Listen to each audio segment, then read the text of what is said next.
Hello बच्चों, welcome to our channel Nucleus Jammu.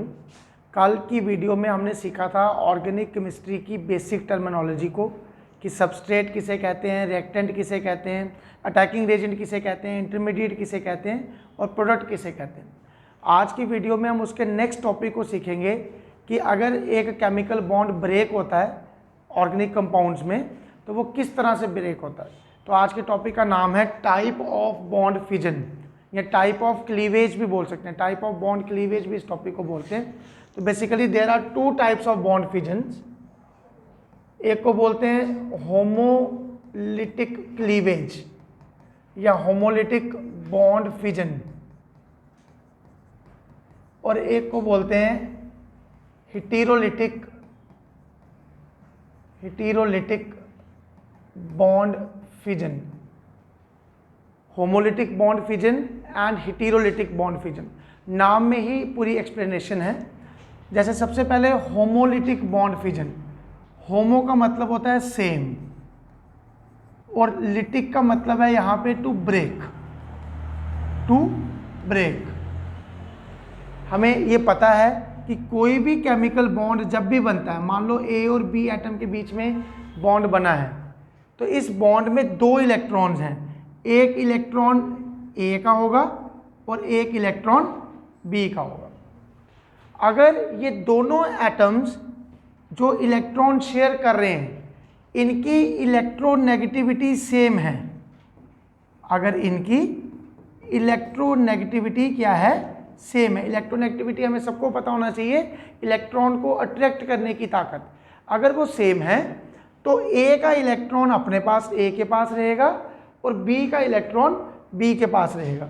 तो जब भी ये बॉन्ड ब्रेक होगा, जब भी ये बॉन्ड टूटेगा तो कैसे टूटेगा, ए वाला इलेक्ट्रॉन ए की तरफ चला जाएगा और बी वाला इलेक्ट्रॉन बी की तरफ चला जाएगा और हमारे पास दो चीज़ें बनेगी, ए के पास अपना इलेक्ट्रॉन आ जाएगा और बी के पास अपना इलेक्ट्रॉन आ जाएगा।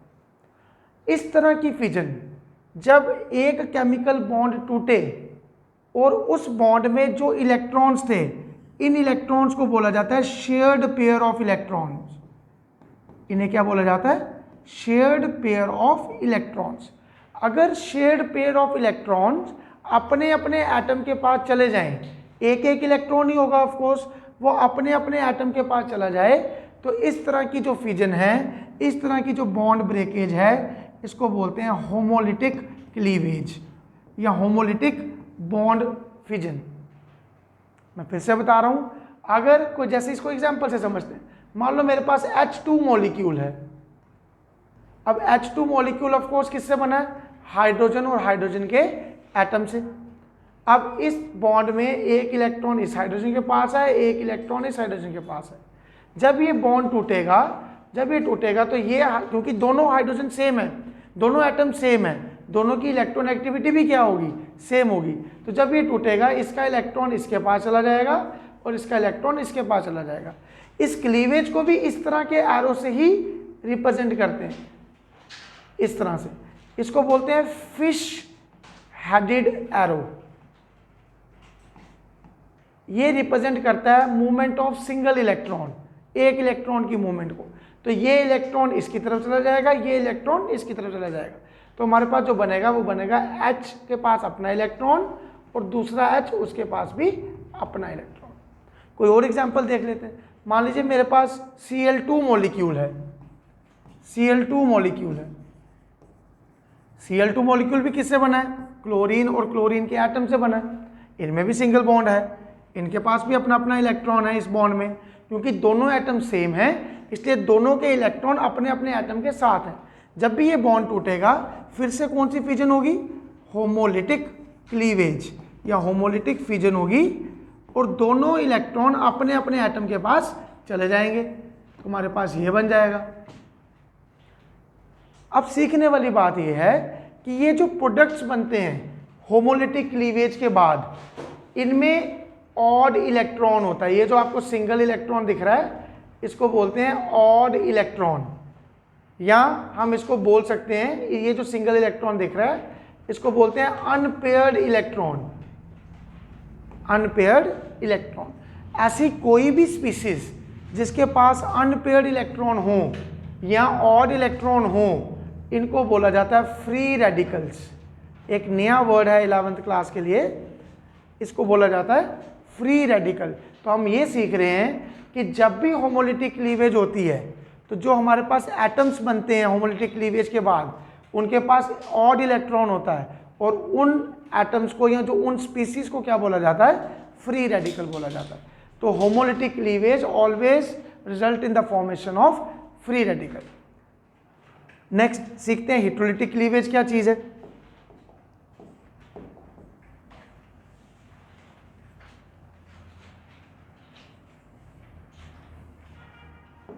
हेटेरोलिटिक क्लीवेज, तो हेटेरो का यहां पे मतलब है डिफरेंट, डिफरेंट, और लिटिक का मतलब टू ब्रेक।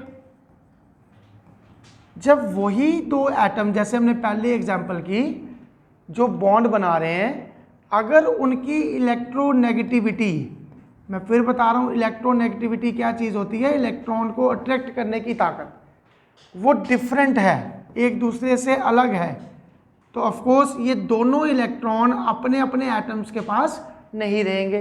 इन दोनों में से जो एटम ज़्यादा इलेक्ट्रोनेगेटिव होगा वो इन इलेक्ट्रॉन्स को अपनी तरफ खींच लेगा। मान लो मैं एग्जांपल लेके चलता हूँ कि B is more electronegative then A। अगर B वाला A से ज़्यादा इलेक्ट्रोनेगेटिव है तो क्या होगा, ये जो A B के बीच में इलेक्ट्रॉन्स हैं ये किसकी तरफ रहेंगे, B की तरफ रहेंगे। B के ऊपर स्लाइट नेगेटिव चार्ज आएगा, A के ऊपर स्लाइट पॉजिटिव चार्ज आएगा।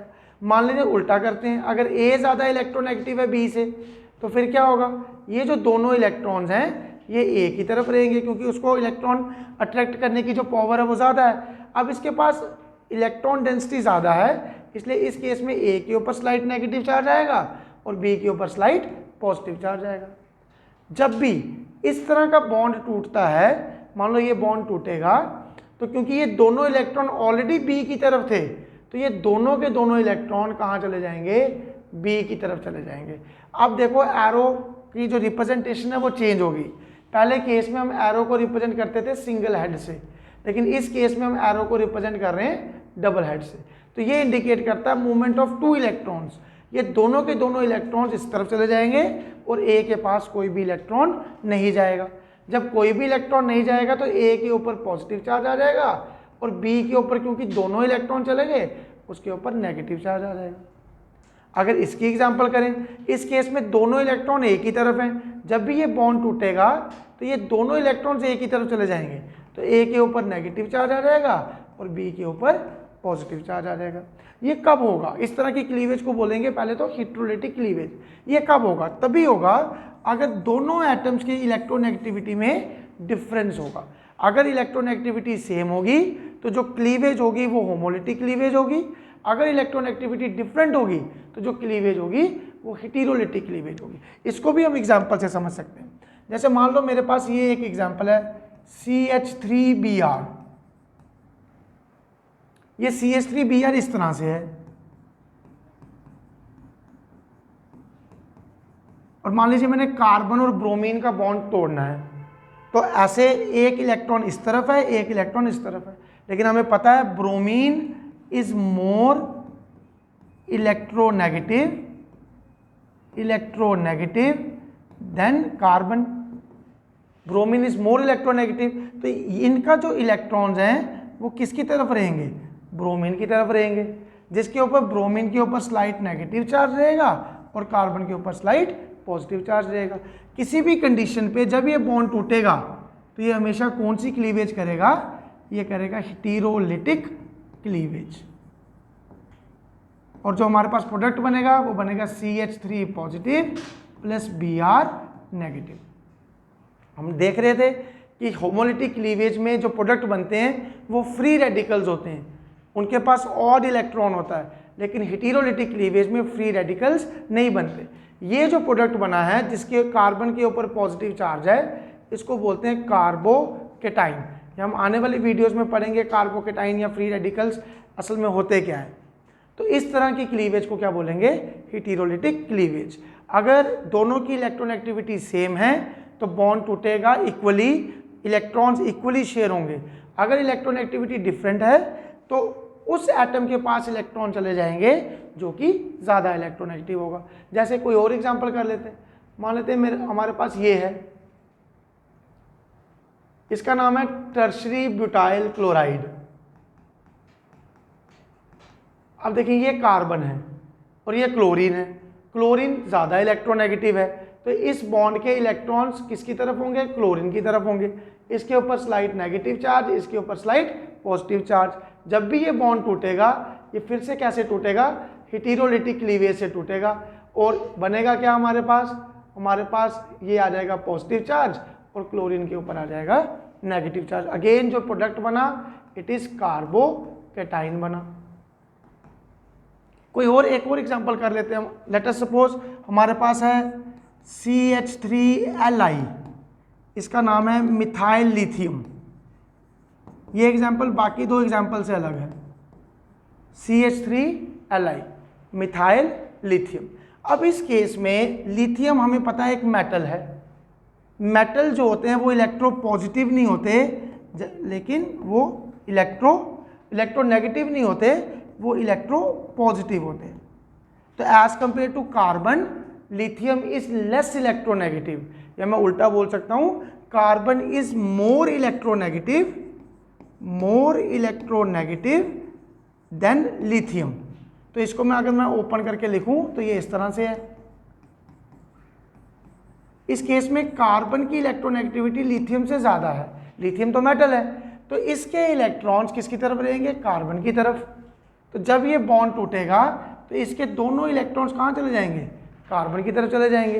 तो हमारे पास आ जाएगा CH3 negative plus Li positive. अभी जो हमने दो एग्जाम्पल्स की थी उनमें दोनों कार्बन्स के ऊपर पॉजिटिव चार्ज आ रहा था और इनको हम बोलते हैं कार्बोकेटाइंस। लेकिन यहाँ पे एक खास एग्जाम्पल है जहाँ पे कार्बन के ऊपर नेगेटिव चार्ज आ रहा है, इसको बोलते हैं कार्बोएनाइन। ये तीनों अलग अलग स्पीसीज हैं, फ्री रेडिकल, कार्बोकेटाइन, कार्बोएनाइन। इनको डिटेल में नेक्स्ट वीडियोस में पढ़ेंगे, लेकिन हम ये सीख रहे हैं कि हेटेरोलिटिक क्लीवेज से दो तरह के प्रोडक्ट्स बनते हैं, कार्बोकेटाइन और कार्बोएनाइन, लेकिन होमोलिटिक क्लीवेज से फ्री रेडिकल्स बनते हैं। तो एक बेसिक ये टॉपिक था होमोलिटिक एंड हेटेरोलिटिक क्लीवेज का। होप सबको समझ आया होगा, और जो बच्चे इस चैनल पे नए हैं तो वो चैनल को सब्सक्राइब करें और नई एजुकेशनल वीडियोस को रेगुलरली वॉच करें। Thank you.